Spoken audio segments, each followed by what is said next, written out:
with the church. Well, I believe, following the victims of the transformation now, that we can, from what is happening to us now, extrapolate toward this adventure in transformational novelty that is now looming ahead of us with such presence that it casts an enormous shadow over the three-dimensional landscape of historical consumption. And we as moderns are very confused about this because the only vocabulary we have to deal with such things is the vocabulary of the 1700s.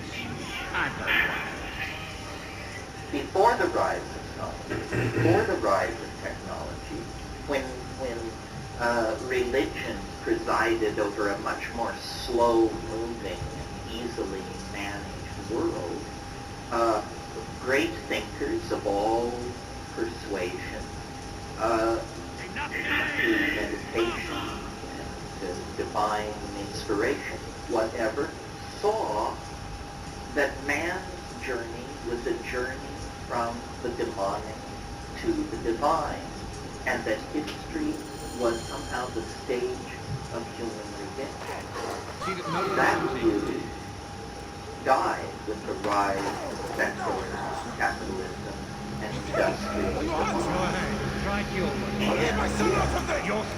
And here is at the height of the trajectory of the enterprise of science and materialism, news comes from the rainforest, from the aboriginal peoples of the world, that there are technologies of different sorts that have been employed in the last century. These are neurotechnologies, quasi-symbiotic relationships with plants, pharmacological approaches to manipulating human memory, aspiration, aesthetic concerns, so forth. Talk to your son. If the vault isn't open when we return, we'll never see him again. Have been presented to us as the naive supposition of infinity, the landscape of the Jungian unconscious, chaotic events happening in the human brain-mind system, so forth and so on. These are all reductionist explanations.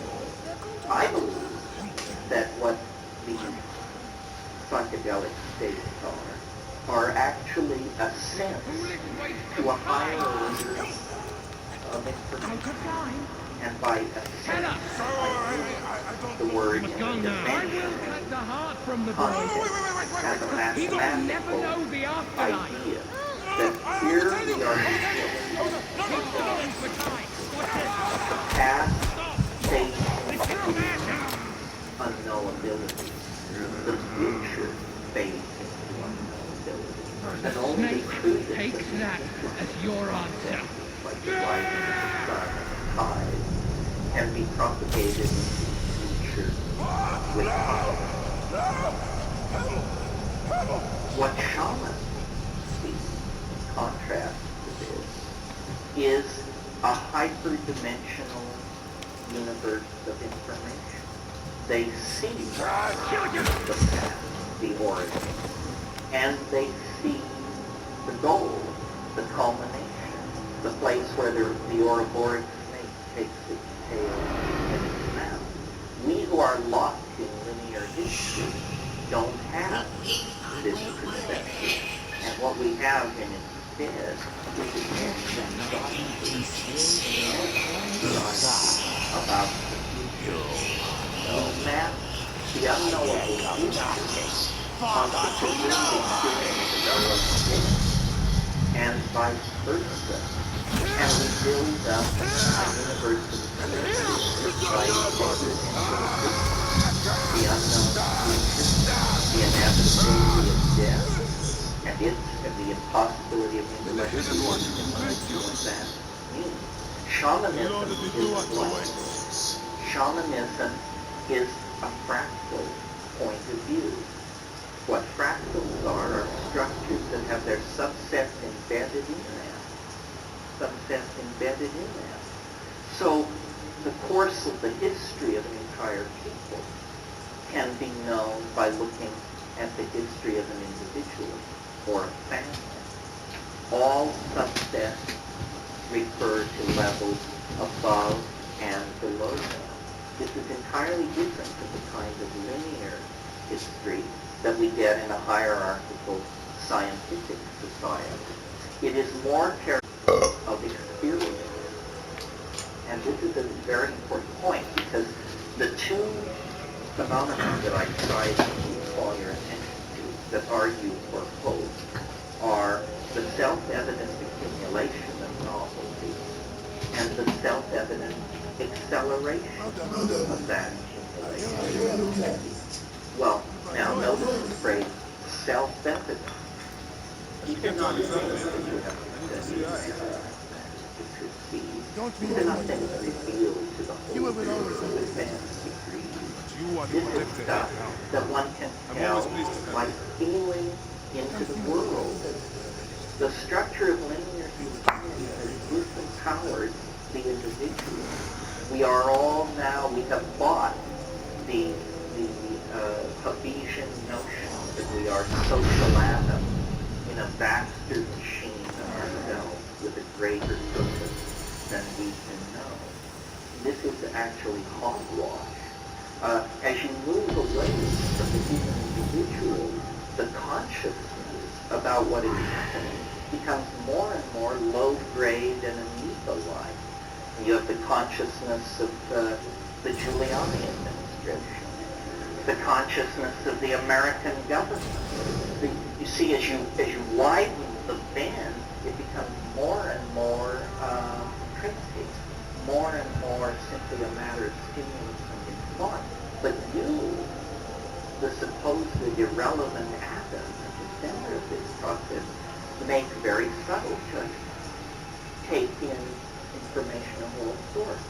Compare, contrast, weigh, understand, seek evidence. This is the subtlest thinking that is going on. But we don't reclaim our own mind. We look for institutional guidance. And yet, it was institutions that guided us to this moment. So, the character then of this next advance into novelty is, from my point of view, now easily discerned. It is boundary dissolution. This is what is happening.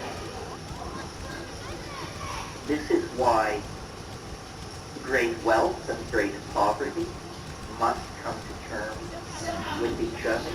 It's why the first world and the third world must come to terms with each other. It's why gays and straights must come to terms with each other. Boundary dissolution is what is happening. And this has been going on for a long time, but it affected our peripheral technology first, almost without us noticing. We've gone from a world where information moved at the speed of a horse's gallop to a world where all information is co-changing. Space is only an illusion. Everyone else, with their computer networks and their connections, knows that the world has become a kind of virtual point. And yet, still we maintain the most toxic of all fiction come out of the dominator experience. The fiction of the individual. This maintenance of the fiction of ego is what is exacerbating a smooth transition into a new world order. Because people have one foot in the dematerialized, collectivist, virtual, feeling-toned, experience-based future. But they also have one foot in the in the consumer fetish, objectified, constipated, linear, acquisitive, class-conscious, sex-conscious, race-conscious past. And each one of us is a unit of the each one of us is trying to make some kind of a alloy of our hideously dysfunctional cultural past. And the incredibly compelling, yet frightening, dimensionless, boundaryless, polymorphic, polyamorous future. And to my mind, then, the role that psychedelics play in all this is critical, because they are catalysts for change. If you are not moving as fast as the general wave of novelty, psychedelics will bring you up to speed. Society will go from being utterly incomprehensible and horrifying to simply being horrifying. If you are up to speed, and you, with the cultural wave, and you then avail yourself of psychedelics, you become a force for spreading calm, spreading understanding. Because make no mistake about it, as we close dissonance with the transcendental object at the end of time, there is going to be a lot of vibration accumulate on the superstructures of the social airfoil. If the airfoil cannot be redesigned in flight as we approach this barrier, we will be ripped to pieces. This is, H.G. Wells said in 1905, history is a race between education and catastrophe. And it is going to be a photo finish. If we end up a smear through the shale, and nature concludes that intelligence is something never